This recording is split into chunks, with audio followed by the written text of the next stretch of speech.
It's the fantasy playoffs, and hopefully your lineup is set and ready to go, and you're just waiting for the games to start. But in case it's not, and you have some questionable decisions, maybe these 10 stats will be the difference between winning and losing your matchup. And the first stat is 59.4. That was Sincere McCormick's snap percentage in Week 14. If you don't know who Sincere McCormick is, he is, I guess, now the lead back for the Las Vegas Raiders because he got all but one carry in Week 14. In the 3 games he has played this year, he's averaged 6.6, 5.3, and 5.2 yards per carry. He also has a 9.4 explosive run rate, which would be third among all running backs if he had enough carries to qualify at running back. He's looked good so far. He's got explosive ability. Now, I know he's stuck in this Raiders offense, and it's not really a good matchup this week. You look at it, you say Falcons, terrible defense, and yes, they are a terrible defense, but they are significantly worse against the pass than they are against the run. That being said, Sincere McCormick looks like close to a workhorse running back in this offense. There's always a chance he could score a touchdown.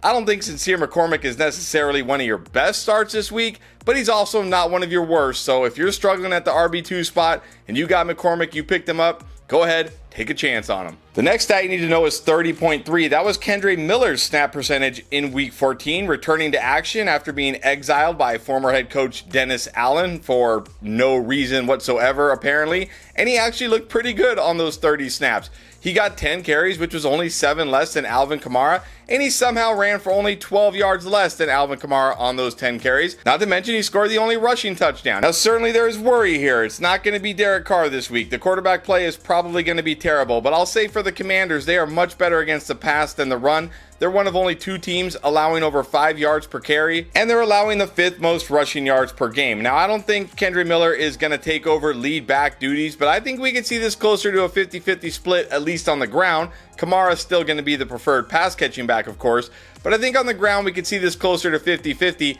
And Kendre Miller is a much bigger back than Alvin Kamara, so I think if there is anybody with touchdown upside this week, it might be Kendre Miller. So again, don't love Kendre Miller this week. I would play McCormick over Miller if I had to choose.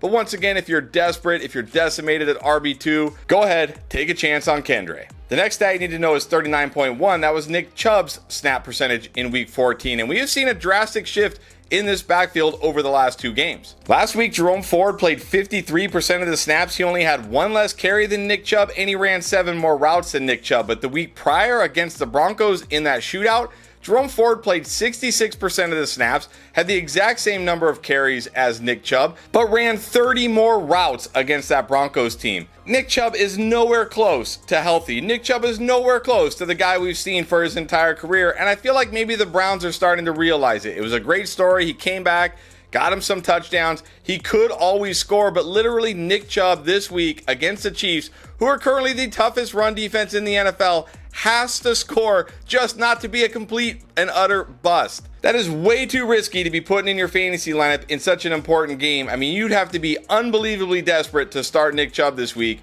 so I hope you don't have to. And then the next stat you need to know is 48.3. That was Travis Etienne's snap percentage in Week 14. And this might be as risky as it gets, because not only did he have less than 50% of the snaps, he got out-carried by Tank Bigsby 18-2 in that game. Now, the only thing that even keeps Travis Etienne somewhat relevant is his pass catching. He did run 50% of the routes. He did have 4 catches in that game. But really, is that what you want in your fantasy lineup? A guy who just has to catch passes and maybe, hopefully, somehow score a touchdown?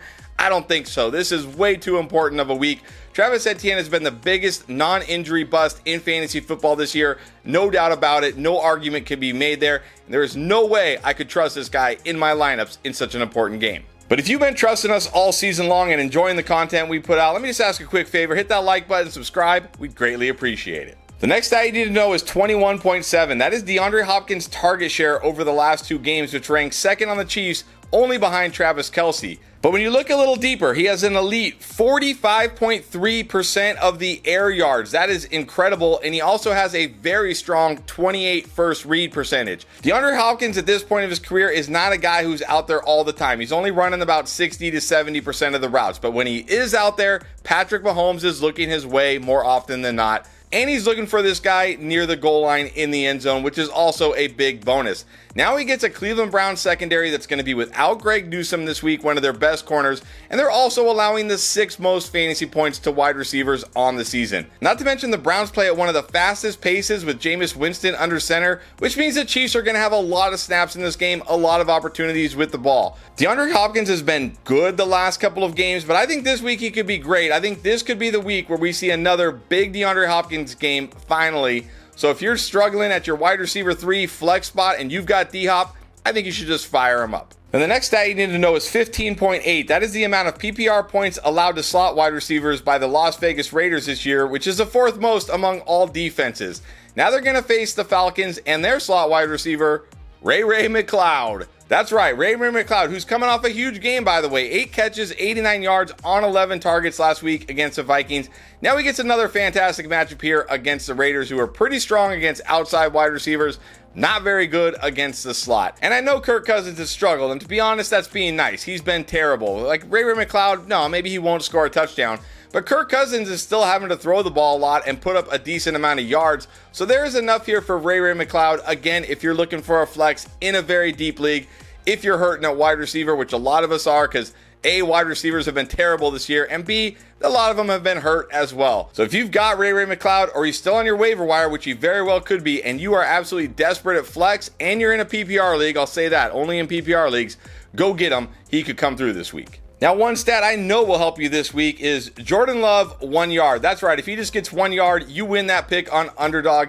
Just make sure when you join for the first time, you use promo code ENDGAME, because not only will that get you this free pick, but also up to $1,000 in bonus cash that you can use right away. The next stat you need to know is 0. That is the amount of 20-point PPR games Michael Pittman has had this year. He's only topped 15 PPR points twice all season, and he's gone under 10 PPR points 8 times on the season. Now he gets this Broncos defense, which hasn't been like complete shutdown against wide receivers lately, but they're still a top 10 defense against wide receivers, and he's probably going to see a ton of Pat Surtain this week. Not to mention, it sounds like Josh Downs is probably trending towards playing. There is no way I could trust Michael Pittman in my fantasy lineups in this matchup this week. He has been so bad all season long. This just feels way too risky with so much on the line.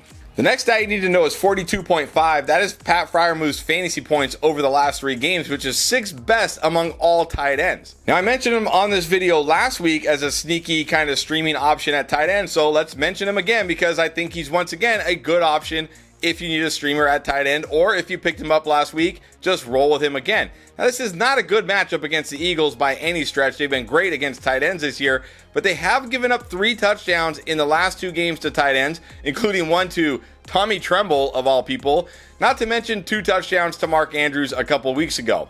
Also, probably not going to see George Pickens again this week. Now, I don't think that's going to be a big bump to Freiermuth's target share necessarily. It wasn't last week, but he's going to get involved in the passing game, and he's always a threat near the goal line in the end zone. So again, if you're struggling at tight end, or if you picked him up last week, just keep rolling with him this week. He's been great. I think it continues. And the next stat you need to know is 8.2. That is Dalton Kincaid's fantasy points per game this year. One of the biggest busts without a doubt in fantasy football this year. He's only gone double-digit PPR points 3 times in 10 games all season long.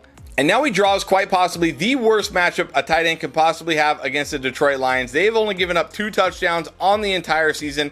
They've only allowed 1 tight end on the entire season to even go over 60 receiving yards. Not to mention last week, we saw Amari Cooper finally start to get involved. It sounds like Keon Coleman is going to play this week. There are a lot of mouths to feed here, and this is a brutal matchup for Dalton Kincaid, who has been brutal in fantasy anyways. There is just no way I could roll out Dalton Kincaid in week 15.